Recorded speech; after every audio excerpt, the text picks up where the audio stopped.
What is going on, everybody? John Middlecoff, little 3 and Out podcast, up and at 'em. Sunday Night Football, Bills, best team in the league, take out the Packers 27-17. But first, let me tell you about my friends at Turtlebox Audio. Turtlebox, my friends, loyal partners, and let's face it, the best, I repeat, the best portable speaker on the market. First and foremost, it's loud. So you're barbecuing, you're playing golf, you're inside throwing a house party, you're doing whatever you do. You link your phone, your iPad up to Turtlebox, boom, you're slamming in the pad. Then they also have the longest battery life of any audio portable speaker. It's not even close. I mean, look at this thing. For those of you watching on YouTube, it's incredible. Also, for my fans of the NFL and college football, they have the ability to personalize. So if you're a Packer fan, maybe not for long. A Bills fan, how about that? A Bills fan. You want to personalize your Turtlebox? Boom, get Bills colors on it. Very, very easy to do. You just go to turtleboxaudio.com. Use the promo code JOHN, that's JOHN, $20 off and free shipping. Cannot recommend it enough. I use it at home. I've used it at barbecues. You know, when the summer was going, I used it at the pool. That's turtleboxaudio.com. Turtleboxaudio.com. Promo code John for $20 off. I can't recommend it enough. Go get it.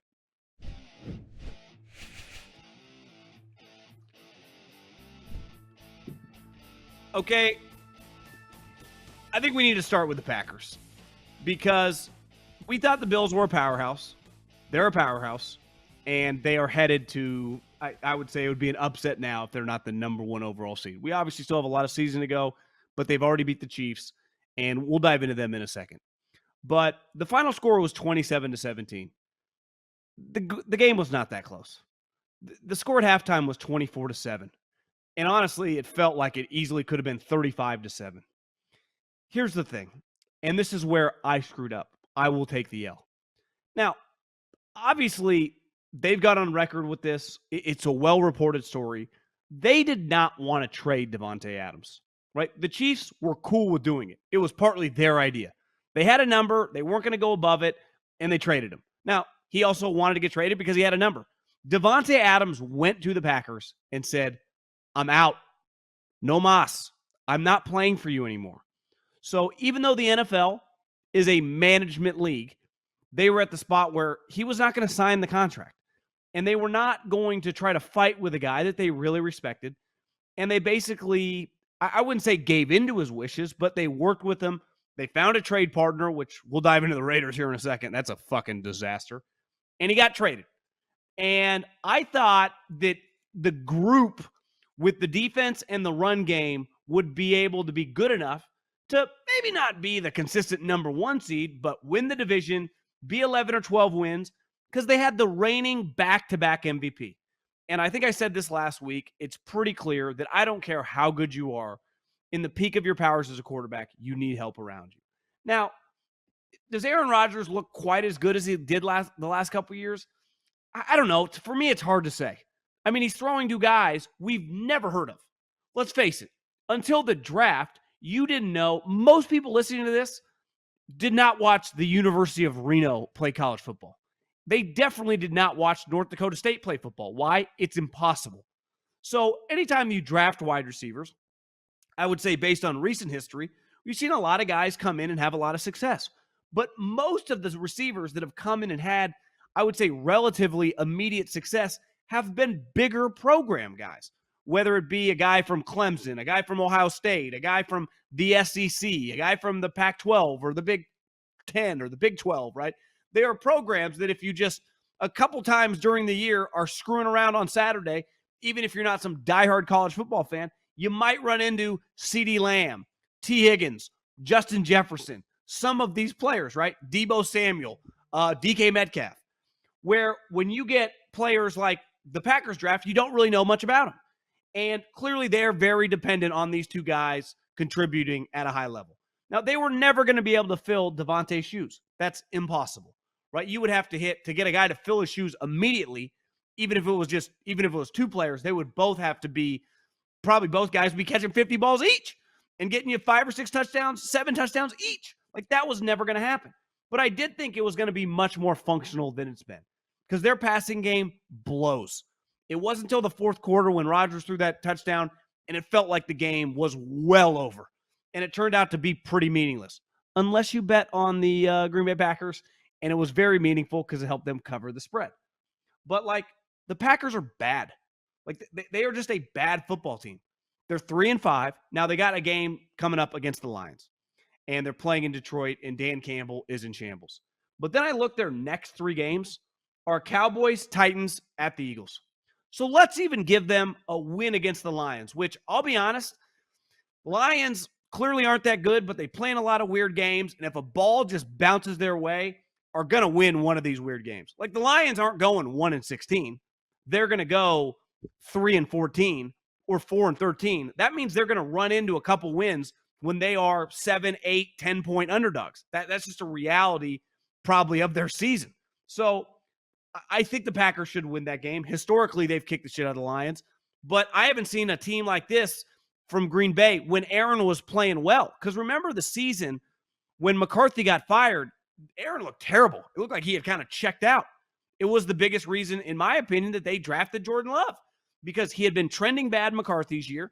And then Rodgers' first year with LaFleur, even though they went 13-3, it didn't feel like he was right.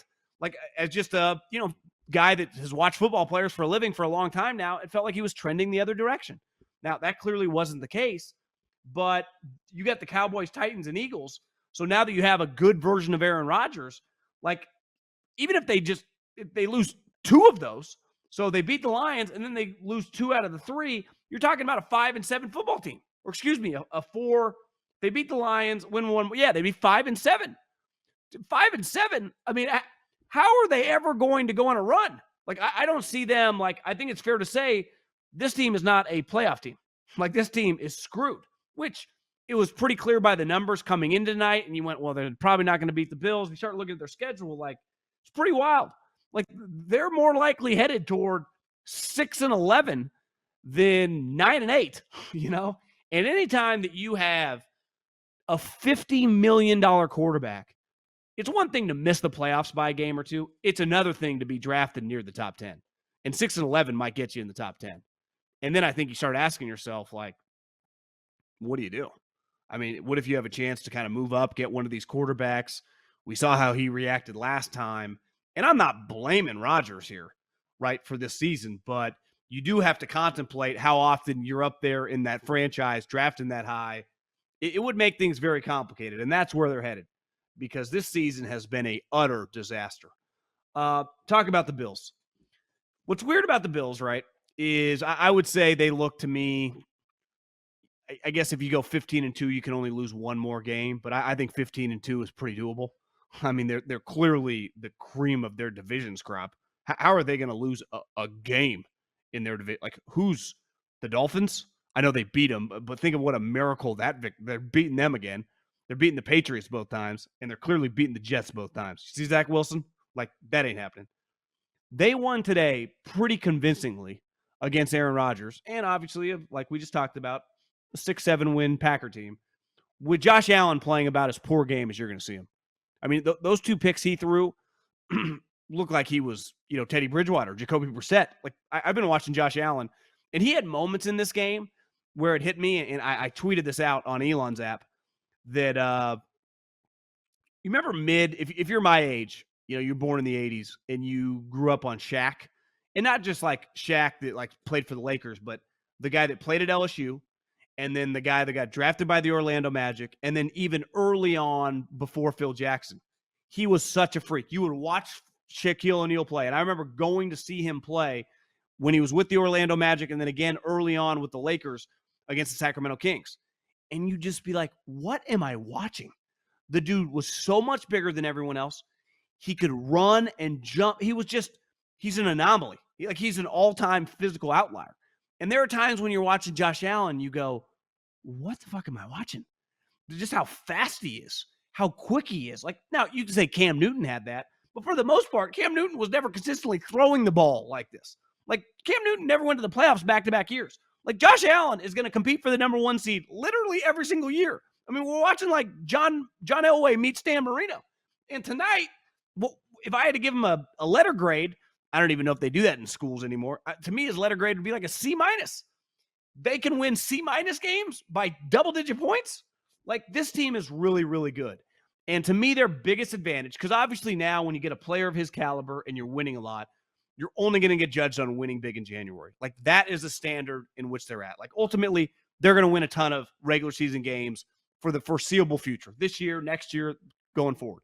They're going to get judged, can you win games in January? Like, ultimately, the Chiefs, like, they proved they could do that, right? They went to a couple Super Bowls. They won one.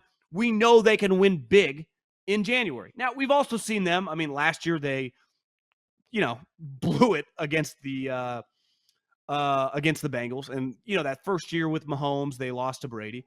But we've seen them. They beat the 49ers to win the Super Bowl. The Bills got to win some big games. And basically, they're going to get judged on, they're going to play the Chiefs. Like, that game feels very unavoidable. Can he do it? Can Josh Allen, can Sean McDermott win that game? And for the first time, they're going to get that game at home. And that's a really big deal, especially with that home crowd. Because forever, Peyton Manning, and I grew up as a kid loving Peyton Manning, he couldn't beat the Patriots. He couldn't win in Foxborough. But he always had to win in Foxborough. And then finally, the year that he won the Super Bowl, they got him in Indianapolis. And if you remember in that game, I'm pretty sure they were down like 24-3 and had that crazy comeback. And then Marlon Jackson, the Michigan safety, ends up picking Brady off at the end of the game. But he finally got over the hump. And to me, the biggest reason he got over the hump, it was going to be very, very difficult for him to win in the elements. Now, that's not going to be an issue with Josh Allen. He can play in the elements on the road.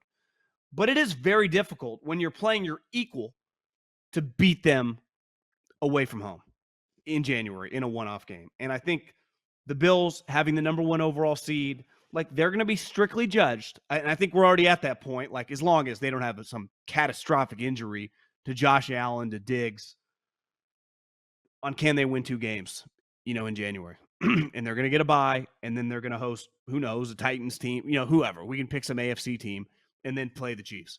And if they win those 2 games, to me, they've never won a Super Bowl, so I can't say it's Super Bowl or bust. Like, you get to the Super Bowl, I'm sorry, that's a successful season for the Bills, and just let the chips fall where they may. Now, based on the NFC, you would say they're probably going to be the favorites. Now, who knows? Maybe them or the Eagles. I guess we'll see how good the Eagles get. If they play the Eagles, I mean, it's going to be difficult for the Eagles to get there as well. But that's what they're going to be judged on, winning those 2 games at home in January. And that's fun. If you're a Bills fan, like, that's your franchise just a couple years ago was a joke, right? And now you're held to the standard of, like, we're just getting judged off playoff wins and losses. That's all we're judged on. That means you got a pretty good operation. Sean McDermott, Brandon Beane kicking ass. Thanks for watching 3 and Out. You can check out the podcast below in the description, and make sure you subscribe right now to the Volumes YouTube channel.